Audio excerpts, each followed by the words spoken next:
Olá, bem-vindos a mais uma entrevista Inside Leader. Hoje temos connosco Paulo Júlio, CEO da Frijobel, que gentilmente acedeu ao nosso convite. Olá, Paulo.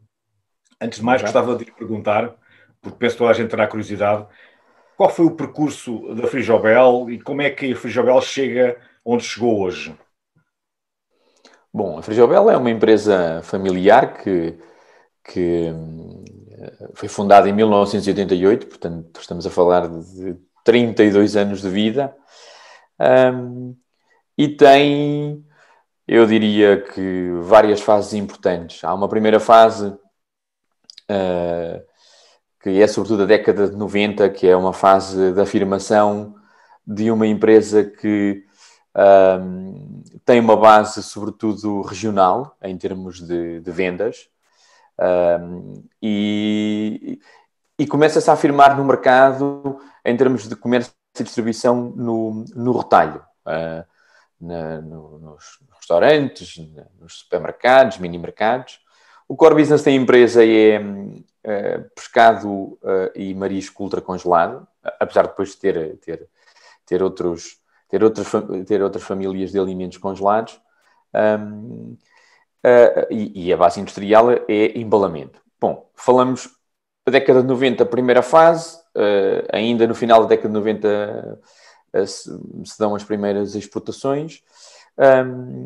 Depois, alguns ali no início deste século, no século XXI já, há várias obras de ampliação, o alargamento da capacidade logística, alargamento da capacidade industrial, e continua a ser uma empresa que faz o seu percurso num crescimento, sobretudo orgânico, e de afirmação dessa base regional, e depois já com clientes em todo o território nacional e sobretudo clientes na Europa ligados a comunidades portuguesas. Há depois, enfim, eu diria, fazendo curta a história longa, há um momento em que o Raul Vasconcelos, que é o fundador e o presidente do Conselho de Administração, decide fazer uma fábrica nova, uma fábrica de uma outra dimensão, que permitirá, enfim, é o tempo quando se decide, esse é o tempo, não é? Permitiria mais crescimento. Essa decisão foi tomada alguns ali em 2013. Em 2016 inauguramos as instalações Fabris novas. Para termos aqui alguns números, a instalação que tínhamos tinha termos de área total coberta 7 mil metros quadrados. A atual instalação tem quase 22 mil metros quadrados. Portanto, é uma instalação que nos permitiu, enfim, fazer sobretudo estes últimos anos, enfim, continuar o crescimento, mas que nos permite encarar o futuro ainda com essa ambição de crescimento. Num BI rápido da empresa, nós embalamos média de 25 a 30 toneladas de pescado por dia, preparamos cerca de 1000 encomendas, temos cerca de 6 mil clientes no território nacional, exportamos para 20 países e hoje somos, podemos dizer, uma das principais empresas do setor do pescado ultracongelado em Portugal. Exportamos para os 5 continentes do mundo, diria que a base de trabalho está criada. Não fora o Covid em 2020, seria mais um ano de crescimento a 2 dígitos, como se tem vindo a verificar nos últimos anos. Mas, enfim, é uma interrupção que será depois, em termos de crescimento, continuada a partir do próximo ano. Falando um pouco dessa crise que estamos a viver e olhando um pouco para trás, como é que foram ultrapassadas as crises anteriores? Quais são os principais desafios? Enfim, se falarmos da última, há cerca de 10 anos, nós, na verdade, em plena crise, houve a decisão de fazer um investimento que foi, e continua a ser, o maior investimento da empresa em toda a sua vida. Portanto, foi em plena crise que se decidiu fazer a nova unidade fabril. Nós estávamos a crescer. Na realidade, a crise... estamos a falar, enfim, a consequência da crise das dívidas soberanas e depois aquilo que tivemos que passar com a Troika em Portugal, a Frigobel cresceu sempre a 2 dígitos. Esta crise que vivemos hoje é uma crise mais democrática. Enfim, eu diria que atinge todas as empresas, estejam elas a crescer ou com dificuldades no ponto da partida. Mas... voltando lá para trás, para 2010, 2014, a Frigobel passou por essa crise a crescer, a afirmar-se no mercado. Tomámos decisões importantes, sobretudo a construção da fábrica nova. Nesta aqui, o impacto que existiu em termos de volume de negócios em março é um impacto muito grande.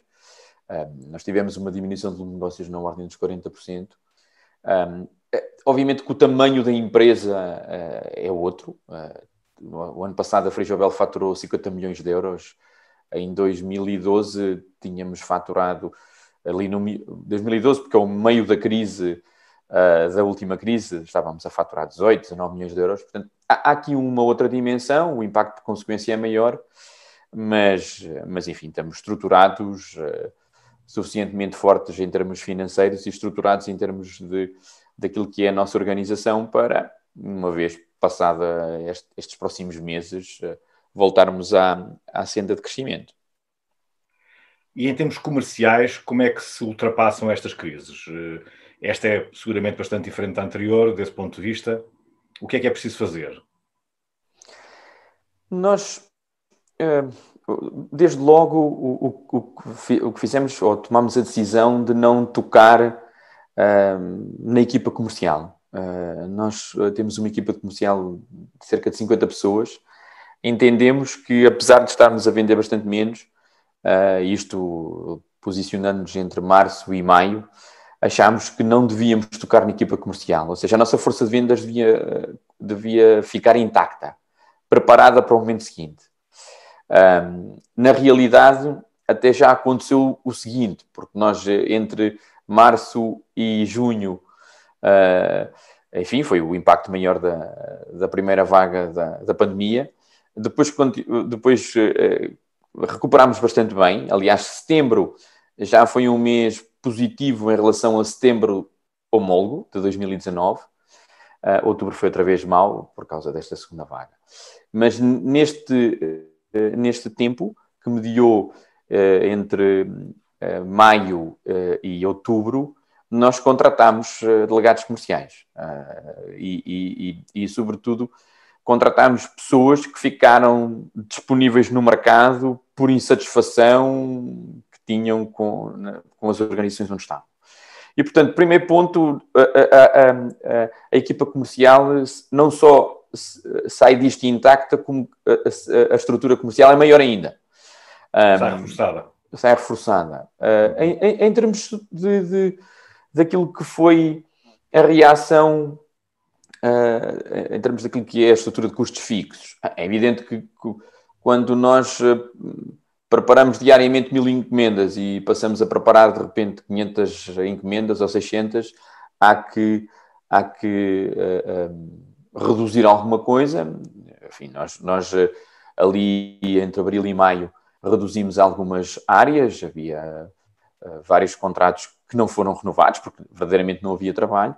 Quando começámos a recuperar algumas dessas pessoas que fomos obrigados a não renovar, recuperámos-las para dentro da organização, isso já no verão, e agora não vamos reduzir. Decidimos que iríamos passar um inverno, enfim, a queda é menor em termos de volume de negócios, mas iríamos manter a estrutura.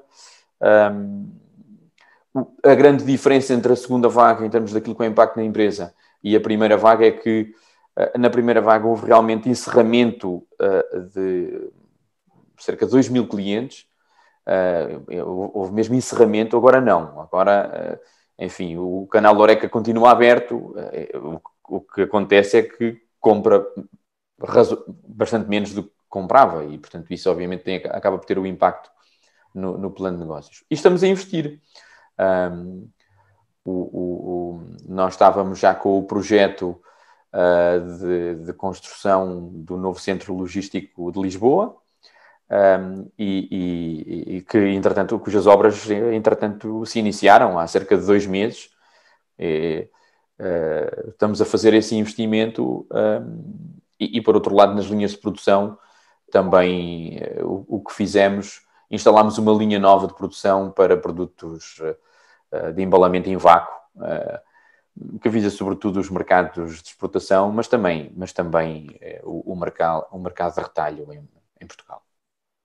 E de que forma ter uma fábrica muito moderna e muito automatizada ajudou a proteger a empresa do impacto desta crise? Eu diria que mais do que ter a fábrica, enfim, moderna e automatizada, apesar de tudo, nós, dada a diversidade de produtos e tipologia de embalamento que temos e dada a flexibilidade da própria indústria, e há a necessidade de acompanhar a melhor concorrência, apesar dessa automatização de linhas, dependemos muito dos recursos humanos e das pessoas. Eu acho que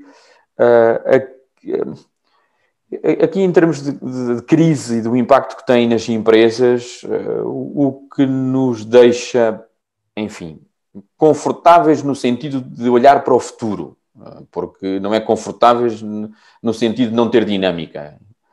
Nós estamos a trabalhar muito mais ainda, porque temos uma série de novas variáveis às quais temos que correr e temos que gerir, mas dizia que, sobretudo, há uma sustentabilidade financeira muito grande.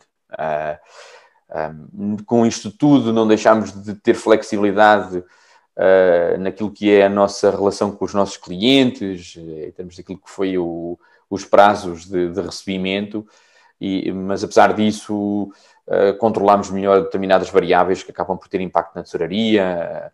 Houve alguma redução numa determinada fase do volume de stocks. Estamos a falar de uma empresa que tem necessidade de ter stocks elevados, e quando eu digo stocks elevados, na ordem dos 10, 12 milhões de euros. Portanto, houve aí algum controle de várias variáveis de gestão que nos permitiu gerir melhor a tesouraria, e que nos permite encarar com muito otimismo o futuro, porque sabemos que a crise tem um impacto imediato, perfeitamente identificado. É evidentemente que existirão muitas empresas que não vão aguentar, alguns são clientes, e isso vai fazer parte da realidade económica ou do impacto que esta crise vai ter sobre a realidade económica do país, mas em termos daquilo que é a estratégia da Frigobel para os próximos 5 anos, a estratégia está intacta e nós vamos continuar a trabalhar nas frentes que estávamos já a trabalhar, da mesma forma. Referiu o investimento em logística na zona de Lisboa. De que modo é que a variável logística tem vindo a ganhar preponderância nos últimos anos neste tipo de negócio? É uma boa questão. Na verdade, no nosso negócio, eu costumo dizer, nós temos uma fábrica e, portanto, somos uma indústria, e verticalizamos a cadeia de valor. Portanto, temos uma equipa comercial enorme, podia ser de outras empresas, nós optámos por ter a nossa própria equipa comercial, e, portanto, nós temos uma equipa comercial no Porto, temos uma equipa comercial que está aqui em Penela, e que está, portanto, agregada à unidade industrial, e depois temos uma equipa comercial ainda em Lisboa, desde 2018, e ainda uma outra empresa que faz o comércio de distribuição na margem sul, sobretudo dos distritos de Setúbal e de Évora. A logística, portanto, acaba por ter aqui por ser uma variável essencial naquilo que é o serviço ao cliente. Nós nós só dependemos de nós. Seja no transporte de médio e longo curso, porque temos uma empresa de transporte de médio e longo curso que nos faz todas as entregas aos clientes grossistas em Portugal e também alguns de exportação. E depois temos a nossa distribuição, dentro da própria Frijobel, a distribuição capilar, que também é realizada por nós. Depois, além disso, quando mudamos para a fábrica nova, todos os processos de logística mudaram radicalmente. Todo o processo de comunicação de logística, todos os movimentos internos de logística são todos suportados por dados. Nós temos uma câmara frigorífica atualmente com uma capacidade de cerca de 8.000 paletes. Estamos a alargar a capacidade frigorífica da empresa para mais cerca de 5 a 6.000 paletes. Portanto, nós tivemos necessidade de desenvolver um software que nos permite ser muito mais produtivos sob o ponto de vista da logística. Em termos daquilo que é a arrumação de câmara, portanto, logística não é só stocks, é muito mais do que isso, é sabermos onde é que temos o quê em cada ponto do armazém.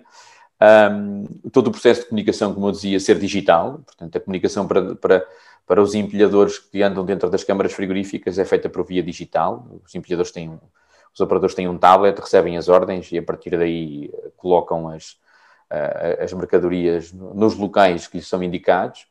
E além disso, todo o processo de verificação de encomendas é feito também por imagem. É um processo inovador. Na verdade, não existem muitas empresas em Portugal que o utilizam. E isso permite-nos que o nosso processo de verificação seja mais eficaz e, além de eficaz, permite que seja mais produtivo e eficaz e se calhar, no final, com menos erros. Não é se calhar, com certeza. E, portanto, a logística é, sem dúvida, é um dos pontos em que nós apostamos fortemente e que hoje, apesar de não sermos uma empresa de logística, eu diria que fazemos tão bem quanto as boas empresas de logística. Paulo, mas isso não deixa de ser curioso, essa questão da importância crescente da logística numa empresa como a Frijobel e da internalização de certas competências, porque sabemos que foi um pouco uma moda nos últimos tempos externalizar esse tipo de variáveis. Isso tem a ver com os saltos de dimensão que as empresas vão atingindo? Eu acho que não. Eu acho que tem que ver, desde logo, com a filosofia da empresa. E na Frijobel, o Raul Vasconcelos tem uma filosofia de verticalização do negócio, quer dizer, de domínio das várias variáveis do negócio. E isso existe nas várias dimensões da empresa. Quando falamos de um setor que acaba por ser essencial para o resultado do negócio, como é a logística, para nós. Quer dizer, nós somos uma empresa que... nós não somos, no nosso setor, a empresa com maior volume de negócios. Existe uma ou duas com mais volume de negócios do que nós, mas somos a empresa com mais clientes em Portugal do setor. Isso somos, com certeza. Portanto, como a estratégia da empresa foi este comércio e distribuição pulverizado de forma direta ao canal Horeca e ao pequeno retalho, em todo o Portugal. Portanto, nós temos clientes desde Viana do Castelo até Vila Nova de Mil Fontes. Portanto, cobrimos distritos de Braga, Porto, Aveiro, Coimbra, Leiria, um pedaço de Castelo Branco, Santarém, Lisboa, Setúbal e uma boa parte de Évora. Portanto, a estratégia da empresa em Portugal assenta numa força logística que tem que servir bem os nossos clientes. Portanto, nós acabamos por nos distinguir pelo serviço.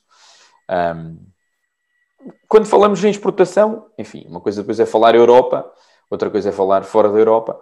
A exportação é diferente, apesar de que, como existe uma empresa no grupo que tem transportes de transporte com temperatura negativa para ultracongelados, acabamos também por fazer transportes para a Europa, sobretudo para a França, para o eixo França-Benelux.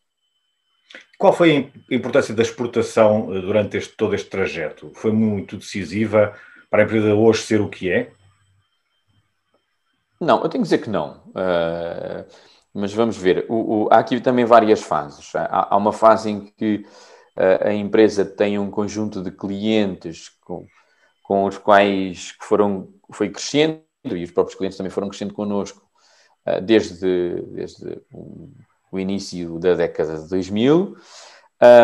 E houve nos últimos anos uma outra fase em termos de exportação, que foi a decisão de termos uma equipa autónoma para fazer contas de exportação, porque até aí eram pessoas que faziam grandes contas em Portugal e que também faziam umas contas de exportação, sobretudo porque eram contas das comunidades portuguesas e, portanto, não exigia que falassem outras línguas.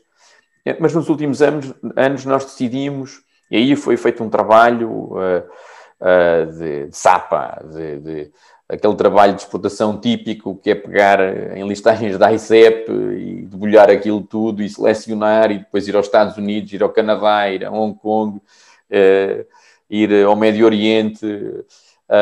E aí houve esse trabalho de levantamento de oportunidades, de levantamento também de informação sobre como é que o nosso negócio funciona em cada um desses países ou continentes.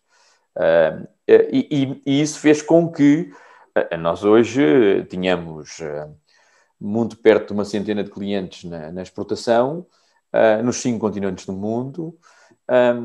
Em termos de volume de negócios, o volume de negócios ainda não é um volume de negócios importante, mas temos consciência que estamos a criar as bases e as raízes para, nos próximos 5, 10 anos, a exportação significar um volume de negócios que acaba já por ser interessante para a estratégia da empresa. O que é um volume de negócios interessante para a estratégia da empresa? É, no mínimo, duplicar o volume de exportações que temos hoje. Hoje exportamos cerca de 7 milhões e meio, 8 milhões de euros e portanto, temos essa ambição de, no mínimo, duplicar. E é perfeitamente possível com todo o trabalho que estamos a fazer na dimensão do mercado e na dimensão do produto, porque a parte da dimensão do produto é importante e nós já na Fábrica Nova fizemos um novo investimento na linha de produção e portanto, estamos preparados e sentimos que a própria equipa hoje tem uma experiência comercial de exportação que naturalmente só praticando é que ela se adquire e que nos vai permitir com certeza também crescer de forma substancial nessa frente. Naturalmente que o mercado português é o mercado... Nós trabalhamos em alimentação, portanto o mercado português continuará a ser, sem dúvida nenhuma, o mercado onde iremos crescer mais. Sobretudo com este investimento na área metropolitana de Lisboa, a empresa vai dar um salto quantitativo que a vai posicionar, continuar a posicionar no pódio das empresas em Portugal do setor e, para além disso, reforçar a sua posição de liderança naquilo que é o indicador de número de clientes no território nacional. Aproveitando falar de liderança de mercado e agora passando para a liderança da organização, o que é que mudou de forma mais substancial na sua perspectiva nos últimos anos em termos de desafios para a liderança? O principal desafio, a principal mudança decorre da dimensão da empresa. Nos últimos anos, falarmos nos últimos 7, 8 anos, passámos de uma empresa que tinha 90 pessoas para mais 200 pessoas, uma empresa que passou a ter equipas no Porto, e ter equipas em Lisboa, ter equipas em Setúbal. Isso são desafios enormes porque os processos de monitorização, os processos de acompanhamento têm que mudar. E isso exige também uma forte adaptação da parte da gestão de topo e até da parte dos próprios donos da empresa, não é? Porque antes estava tudo ali no nosso horizonte ocular, deixem-me passar a expressão, e deixou de estar. E portanto, há um desafio enorme a esse nível. Da delegação e dos modelos de delegação. Sim, evidentemente, tudo isto exigiu uma estruturação em termos de quadros de empresa. E não é fácil, evidentemente que isso é um desafio grande. E nós estamos em Penela, não é? Nós estamos no Porto, em Lisboa. E quem diz Penela diz Coimbra, é a mesmíssima coisa, não é? E mesmíssima coisa no que diz respeito aqui enfim, ao que estamos a falar. E portanto, há uma necessidade muito grande de formação dos quadros, e foi isso que fomos fazendo, formar os quadros na sua integração na empresa, sem nunca perder aquilo que achamos que é essencial, que tem a ver com os valores da empresa e os princípios de trabalho da empresa. Quer dizer, e aí nós não mudamos nada. O desafio da mudança é como dizia o Paulo, é o desafio da gestão, da dimensão da gestão. Quer dizer, as variáveis são as mesmas, mas o contorno, o enquadramento são diferentes. Mas os valores, os princípios de trabalho, aquilo que nos foi distinguindo ao longo dos anos, que nos permitiu crescer, eu acho que essa parte está intacta. E é bom que se mantenha intacta, porque essa é que é a energia propulsora do crescimento e dos objetivos ou do alcance que queremos atingir nos nossos objetivos. E o lidar com esta nova geração? O recrutamento é um dos desafios, a retenção é outro dos desafios, hoje em dia é muito grande. O que é que acha que tem mudado nos últimos anos? Sente grandes mudanças no perfil comportamental das novas gerações, aquilo que são os interesses deles, aquilo que os faz mover e motivar, ou não? Eu diria que a resposta, assim, de repente, era dizer que, sim, as gerações são diferentes, são sempre diferentes, quer dizer, mal fora, até nós estamos diferentes, não é? Quer dizer, nós temos que não é só diferentes para mais velhos, nós temos que estar diferentes, quer dizer, nós gerir uma empresa em 2020 não é a mesma coisa que gerir uma empresa em 2010, quer dizer, só passaram 10 anos, mas se repararmos na quantidade de ferramentas que estão ao nosso dispor ou não, e aí, enfim, cada empresa... Há muitas que continuam em 2020 com as ferramentas de 2010. Esse é o problema, era isso que eu estava a pensar, mas as empresas e nós, a esse nível, fizemos um processo brutal de investimento em termos digitais e orgulhamos muito disso, porque isso permite transformar verdadeiramente os processos internos, quer tenhamos 20 anos de empresa, ou 30, ou 5, ou meses, quer dizer, isso é para todos. Agora, voltando com tecnologia nacional. Com tecnologia nacional, na verdade. Com tecnologia de Coimbra, na maior parte dos casos. Portanto, nós, a esse nível, em termos tecnológicos, estamos bem. Aliás, estamos a fazer agora um investimento forte na digitalização da gestão de produção, no Production Management System, que nos vai dar, enfim, nos vai dar trabalho para implementar, para passar em termos daquilo que é à prática, porque é fundamental que as pessoas adiram a esses processos tecnológicos. Esse é o desafio. O primeiro desafio é decidir investir em processos tecnológicos. O segundo desafio é fazê-los bem e adaptá-los bem àquilo que é a nossa realidade. O terceiro desafio é que haja envolvimento de todas as pessoas nos processos.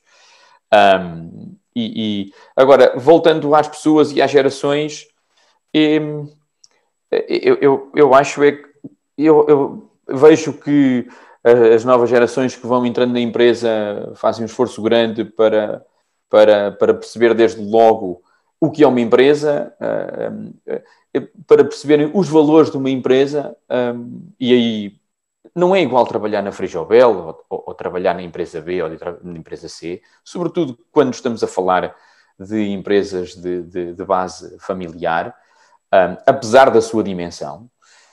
Eu já trabalhei numa multinacional e tenho que dizer que gosto muito mais de trabalhar numa empresa de base familiar, onde as decisões são muito mais rápidas, onde onde a crítica está muito mais presente, crítica no sentido construtivo, de melhoria constante, há muito menos inércia,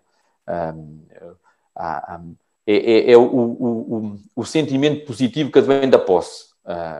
E eu com isto não estou a dizer que quando trabalhamos numa multinacional não haja na mesma energia para puxar para a frente, há com certeza, mas os processos, o processo de decisão é extremamente, é muito diferente. Mas voltando aos jovens, eu acho que eles, naturalmente, que têm conhecimentos de base que lhes permitem, enfim, fazer o processo de inserção e de adaptação nas empresas. Tenho que lhe dizer, enfim, eu sei que isto é público, mas e se calhar não é politicamente correto, mas foi passando uma frase e a malta foi repetindo incessantemente aquela frase, eu já digo a frase, e quando as frases são repetidas de forma a crítica eu acho que a malta já diz as frases sem pensar, que temos a geração mais bem preparada de todos os tempos. Eu, se quer que lhe diga... Há de tudo. Há de tudo. O que há é mais gente a sair das faculdades. Isso há, graças a Deus, e naturalmente ao investimento público. Mas os drivers de motivação são diferentes, são bastante diferentes daqueles que eram na nossa geração, não é? Pronto, eu ia aí agora. E eu não sei se são piores. A esse nível eu aprendo muito com eles, com os jovens. São diferentes. Eles têm... ainda bem, isso é um processo de o próprio, é um sinal de que o país tem evoluído. Os portugueses têm evoluído e estas novas gerações olham naturalmente para a sua dimensão profissional como uma dimensão... entre várias e é mais uma ambição entre várias ambições. Pronto, alguns de nós hoje que têm 50 anos, também muito em função dos meios onde fomos criados, quer dizer, colocávamos muito do nosso futuro em cima da ambição profissional, não é? Quer dizer, a profissão poderia ser aquilo que nos poderia dar um futuro melhor, enfim, dar alguma mobilidade social. Esse é um outro ponto. Eu acho que os jovens sentem menos isso. Olham para as carreiras e porventura há menos oportunidades. Menos oportunidades no sentido de olharem para a carreira e terem uma carreira promissora, quer dizer... porque há aqueles com certeza que ambicionam isso. Sobretudo se ficarem cá, infelizmente. Exatamente. Pronto, estou a falar naturalmente naquilo que é a nossa realidade.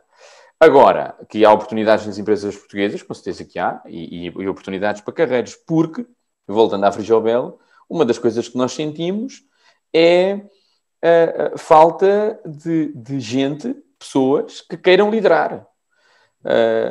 Porque liderar não é mandar. Liderar não é ganhar mais que os outros porque lidera. Não, liderar é aborrecer-se com processos, é viver os processos, é compreender as pessoas, os seus problemas, o que fazem bem, o que fazem mal. E hoje, assim, sobretudo uma empresa como a nossa, que teve um crescimento substancial e que vai continuar a crescer nesta próxima década, nesta próxima meia dúzia de anos, de forma substancial, as lideranças são... aqui, naturalmente, estou a pensar nas lideranças intermédias, são essenciais para o sucesso, porque a liderança implica o querer viver aquela parte da empresa, vamos dizer assim, para além do normal. E aí há algumas dificuldades em encontrar... Não há abundância no mercado. Sim. Não há. E aí Aí lá está, é o processo de formação, é o processo de adaptação à empresa, o processo de crescimento dentro da empresa que poderá dar ou não, em função naturalmente da personalidade da pessoa. Claro. Os jovens, hoje em dia há jovens muito ambiciosos, como sempre houve, que estudam gestão, estudam marketing. O que é que acha que são os erros mais comuns que aconselharia a não cometerem, no sentido de poderem ter uma carreira sem grandes tropeções neste mundo das empresas também que crescem e que evoluem? Bom, falamos sobretudo daqueles que têm mais garra, mais ambição, é desses jovens que estamos a falar, não é? Sim, daqueles que interessam. Eu diria que todos interessam. Sim, mas esses interessam então, mais. De qualquer modo, esses... eu acho que há um ponto para esse tipo de personalidade, e quando se é jovem nós somos mais... Enfim, somos mais... não é? Enfim, juntamos mais liberdade à nossa forma de estar e de ser. Eu se tenho algum conselho que possa dar é sobretudo que façam um esforço primeiro de perceber a organização onde estão. A empresa, em termos daquilo que é noção, o que é uma empresa? É uma organização, mas as empresas são todas diferentes. Porque as empresas são pessoas. E as pessoas são todas diferentes, e os líderes são diferentes, e os donos das empresas são diferentes, e há uma necessidade de compreender a empresa onde estão. Primeiro ponto. Uma vez percebendo os valores da empresa, aquilo que é importante naquela empresa, tem que naturalmente filtrar e dizer assim, ok, eu adapto-me aqui ou não me adapto aqui. Naturalmente podem não se adaptar. E isso também é uma decisão de cada um. Passado essa primeira fase, eu acho que é essencial adotar-se uma postura de se querer aprender. E querer aprender é querer ouvir. Nós vivemos num mundo, hoje também porventura por causa das tecnologias, vivemos num mundo onde tudo se passa muito rapidamente. Temos muito pouca paciência para ouvir as pessoas. Acho eu, modéstia à parte, acho que sou um tipo observador e por vezes observo as pessoas algumas pessoas, quando nos estão a ouvir, eles não estão a ouvir. Eles já estão a pensar naquilo que vão dizer a seguir para contra-argumentar 2 ou 3 coisas que ouviram no início. E esta dificuldade de ouvir, seja jovem ou mais velho, mas se tivermos essa capacidade de saber ouvir, naturalmente processar a informação e contra-argumentar depois, no fim, ouvindo tudo, aí estaremos a aprender. A vontade de aprender é essencial, quer tenhamos 25 anos e estejamos a começar a nossa carreira profissional ou tenhamos 50 anos. Eu aprendi imenso todos os dias. Mas aprendo mesmo, isto não é dito da boca para fora. E com vontade de aprender, aí fazemos a diferença. Porque se tivermos vontade de aprender, vontade de trabalhar enfim, tivermos algumas competências, está aí um conjunto de variáveis que com certeza junto vai dar sucesso na carreira. Era isso que eu diria a um jovem com essa ambição que o Paulo falava. E se pensarmos agora nos empresários em geral, enfim, muitos deles que estão a passar alguns momentos de dificuldade, alguns deles, enfim, já os iriam passar mesmo sem esta crise, sem esta pandemia, seguramente, porque não conseguiram reunir os requisitos que seriam desejáveis nas suas empresas. O que é que acha que seriam as prioridades que definiria e que lhes gostaria de transmitir? O que é que têm que ter mais em conta nos próximos anos, enfim, se conseguirem passar esta tempestade, em que é que têm que estar mais atentos? Ora bom, o Paulo sabe que há logo na partida uma questão que tem que ver com a dimensão, com a massa crítica das empresas. Uma empresa que seja mais pequenina, naturalmente tem menos massa crítica do que uma empresa que atinge uma determinada dimensão. Essa massa crítica dá muito trabalho, mas é muito importante para aquilo que é o futuro das empresas, não é?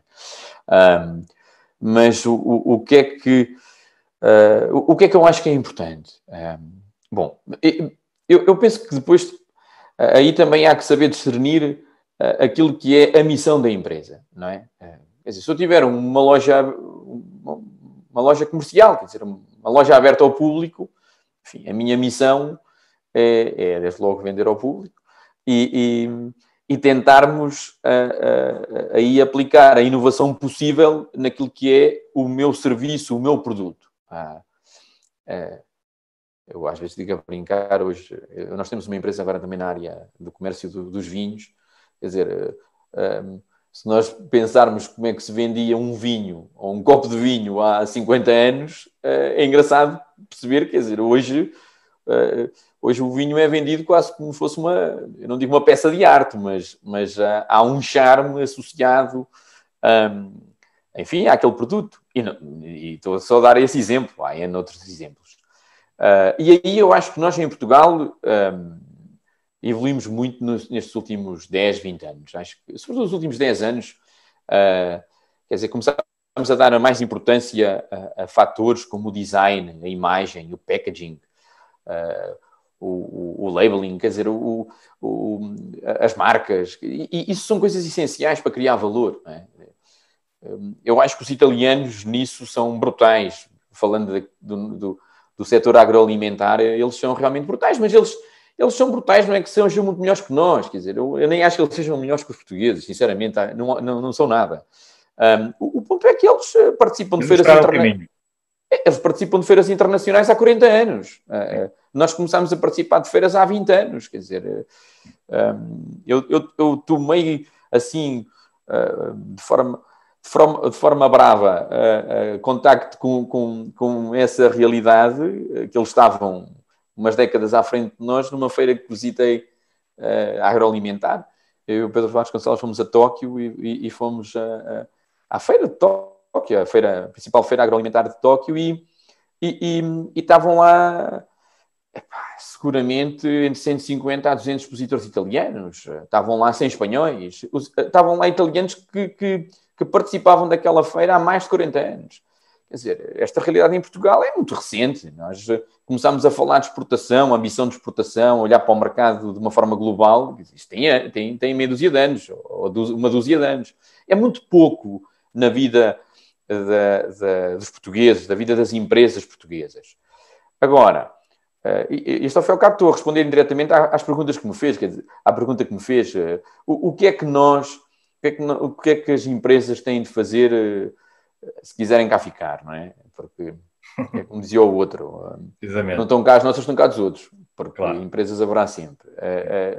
É a capacidade de melhoria contínua para além daquilo que é o blá blá blá. Eu acho que nós somos todos muito palabrosos, mas depois naquilo que é o dia a dia, nada se faz sem imenso trabalho. Quer dizer, nós... E não é os outros a trabalharem, nós nos processos a trabalhar. E aí nós temos que...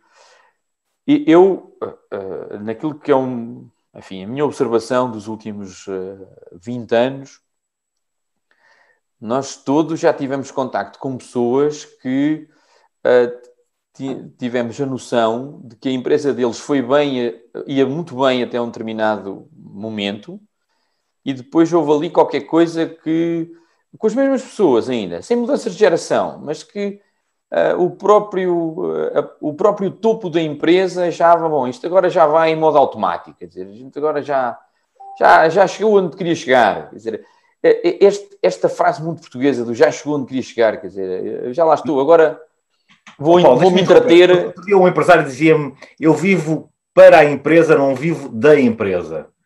Poderá ser essa a razão da mudança? O empresário passou a viver da empresa e deixou de viver para a empresa? Se calhar pode ser uma das razões, não é? E depois também é assim, vamos ver. Quando falamos do empresário, o dono da empresa, naturalmente depois ele junta-se de outras pessoas para serem os seus esteios executivos. Quando falamos desse topo das empresas, é preciso gostar muito da empresa, porque, quer dizer, e a única maneira quer dizer, há como dizer, quase um cordão umbilical permanente entre aquelas pessoas e esse dito conceito meio esotérico que é a empresa. Quer dizer, o que é isso da empresa? A empresa, a gente sai à noite e aquilo fica lá. Quer dizer, a empresa somos nós.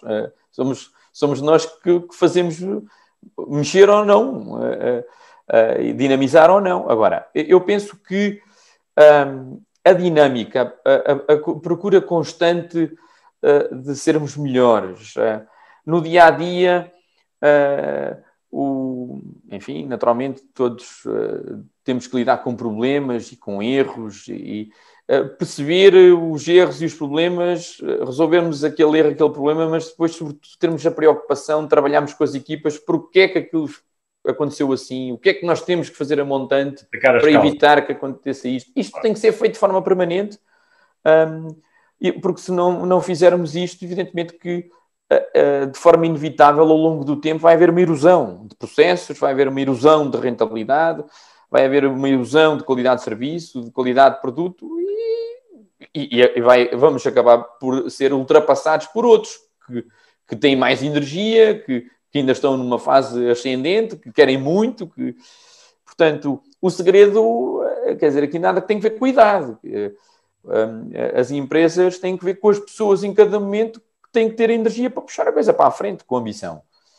Isto é meio um jargão, não é? Puxar a coisa para a frente, mas ou há esse sentimento permanente ou vai ficar mesmo para trás, porque o mercado é cada vez mais difícil, mais competitivo, as margens são cada vez mais apertadas, portanto, quando eu costumo dizer, quer dizer, começam a rarear o setor, não há praticamente já setor nenhum onde a margem do negócio permite incompetência. Quer dizer, se calhar, se nos transportarmos no tempo, há 20 ou 30 anos atrás, a margem dos negócios permitia um monte de incompetências. Agora não, quer dizer, nós temos que ser mesmo bons. Mas como ninguém nasceu bom, é preciso caminhar para lá. E portanto, é muito mais difícil. É muito mais difícil hoje, sobretudo nestes setores mais tradicionais, onde a Frijovel se move, ser competitivo sempre. Mas para ser competitivo sempre, isso são valores, são princípios. É uma forma de estar. É forma de estar, isso mesmo. Isso. Paulo, muito obrigado por esta fantástica partilha. Obrigado eu. Por ter acedido ao nosso convite e até breve. Muito obrigado. Muito bem. Obrigado eu. Foi um prazer. Um abraço. Um abraço.